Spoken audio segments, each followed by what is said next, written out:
actually happens when you set this switch on and off depends on the e-build. It's beautiful.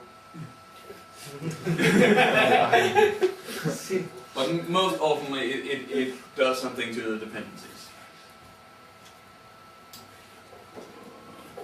No, okay, just quick run over how easy it is to use just as a user. The usual command you want to use is emerge. Portage itself is more like a Python library, but then you can have stock different programs, tools to use this library, and the most used is the official emerge command. For installing a piece of software, you go emerge, ebuild. I usually use these two switches, A and B. B for robustity. It shows exactly which use flags are set and not. And A for ask, show me what you're going to do, and ask me if it's okay. There's a lot of different switches you can use. I'm not going to present them all, but it's my experience that I almost always want to use AB whatever I do. It's a good thing to do. Yeah. So that's really the same as excuse me, running emerge-vp and then rerunning emerge without the yeah, exactly. That's a new one to me actually. No, it's very useful. And again, it's a good rule. Review what the system is actually going to do before you commit it. Allow the system to continue. Again, know your system, know what's going on. Now, once you install something, you want to keep it up to date. Maybe. But if you want to do it, there's different ways to do it. Well, if you just say you want to upgrade, if you just say upgrade world, the U means upgrade, the big D, the capital D, means with dependencies. So now you say, I want to update everything I've installed, plus everything that is a dependency. And this is a very useful way to just upgrade the whole system to everything. You can also, if for instance you're a little more concerned about just upgrading every piece of software you have on your system, for instance, just say, I just want to upgrade, in this case, we just want to upgrade the system, just the profile stuff, not the world stuff. And in this case, we have also removed the capital D, means just the specific packages specified by the profile, not the dependencies. It might take some dependencies anyway, because dependencies are calculated dynamically whenever you do something, which means that if you upgrade to another version of an e-build who has a dependency of a newer version of one of its dependencies, you can, in your dependencies in your e-build, specify not just a piece of software, but also a certain version of the software. So you might have a dependency in it anyway, but it doesn't do that automatically. It doesn't go all the way down the string.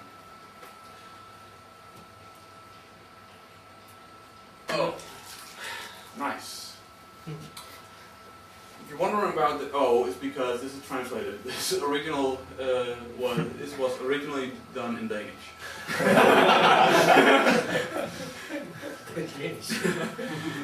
Yeah. Anyway, you can also just upgrade a single piece of software. So you can upgrade whatever you want. Never expect that if you upgrade wall, for example, everything's going to go smooth until the very end. No, but again, you can to troubleshoot it on the way. Yeah. A lot of times.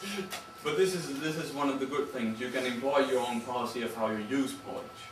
In a production environment, you usually want to only upgrade when A, there's been some kind of security hole fixed, or B, maybe once every other month just to keep the system up. But then you have also scheduled work to make it running afterwards. Schedule some time to make it work afterwards. But you can also be a home user who want to do bleeding edge, and you do this every day. That's me, by the way. People, yeah. Okay, lots of people who have that in their cron tab, and yeah. But you can do it what. Yeah, but Yeah. like I said, this is this Oh, my DHC never goes client is Well, gone. no. System. Okay. System like Yeah. I think this is sheer insanity, by the way, as a Gentoo developer, but whatever. Yeah. Users can do what they want. Yeah. You can also uninstall and rebuild, and here it only uninstalls what you actually specify. But then once in a while you might want to clean up your system, and this is the power and the danger of Portage. Because you can here ask it to do a dep clean, dependency clean.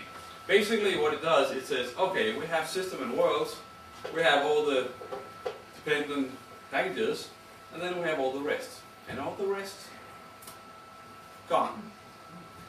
This is why you want to always, if you don't use it with any other command, always use A or P here.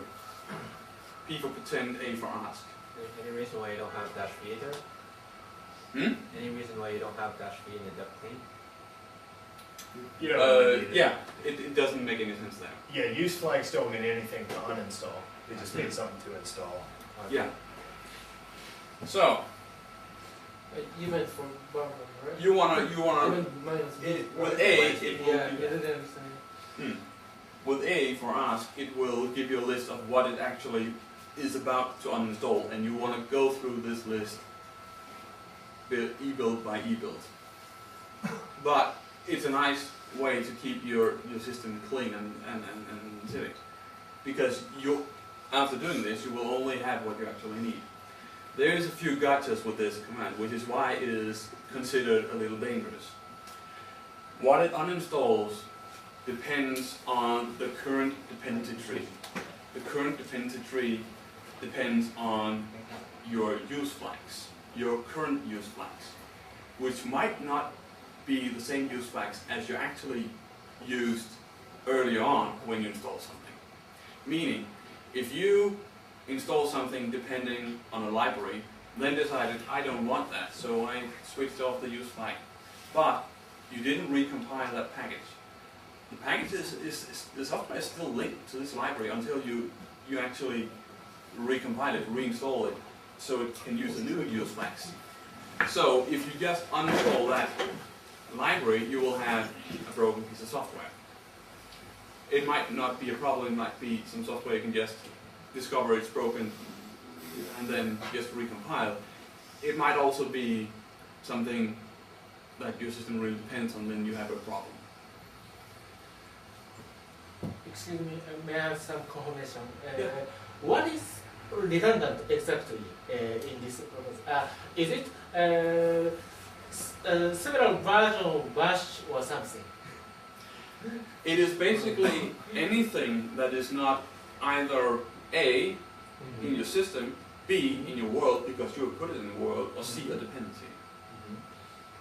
Anything that is not in one of those three groups is redundant. It shouldn't be on your system. Or another possibility, for example, for the last few days for kernel, it's almost two versions now.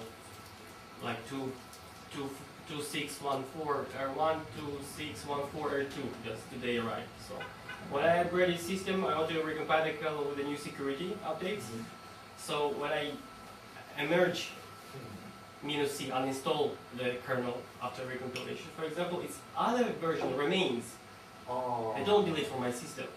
So to make it more clean delete, I use usually this merge -zip clean. So to clean completely the system or any other packages which I don't need it. Oh, I see. That must be dangerous.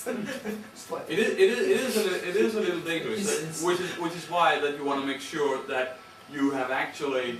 You can also give a switch to email that tells it to upgrade packages or recompile things that has new or changed use flags. Yeah. And you want to do that before you do a dep clean. And you still want to look through this list. But it means that unlike, for instance, with RPM, you can make sure that if the library is there, it's because it's needed. It's because something that you have specifically installed needs it. Or you have specifically said that it should be there. Another way you can get around all of these problems is if you create binary packages of everything you compile. because then if you mix up, you can reinstall